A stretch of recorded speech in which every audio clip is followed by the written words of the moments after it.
कोणीही विचारलं तर आपण सांगतो की माझ्याकडे टाइम नाही, माझ्याकडे टाइम नाही. पण मित्रांनो, खरं सांगा, आपल्याकडे 3 ते 4 तास मोबाईलमध्ये रील्स पाहायला आहे. आपण रील्स स्क्रॉल करत असतो, शॉर्ट्स बघत असतो. कितीतरी दिवसभरामध्ये आपल्या मोबाईलमध्ये 3 ते 4 तास तर एव्हरेज वेळ जातो. कुठेतरी आपण आपला खूप जास्तीत जास्त वेळ हा मोबाईलवर युटिलाइज करत असतो, जास्तीत जास्त वेस्ट करत असतो आणि आपण म्हणतो की माझ्याकडे टाइम नाही आहे. तर जीवनामध्ये आपण कसं यश मिळवणार, कसं आपल्याला सक्सेस भेटणार? आपण मोबाईलला आपला दुश्मन मानायचं नाही. आपला दुश्मन आपला मोबाईल नाही, आपली गलत हॅबिट आहे. म्हणून आपण आपल्या आयुष्यामध्ये मोबाईल जो आहे त्याचा युटिलायझेशन हे चांगल्या कामासाठी केला पाहिजे.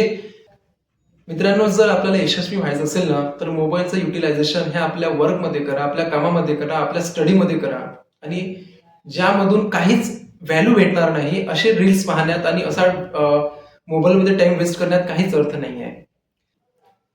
तुम्ही या सगळ्या गोष्टीतून बाहेर निघा. हेच आपल्यासाठी युटर्न आहे.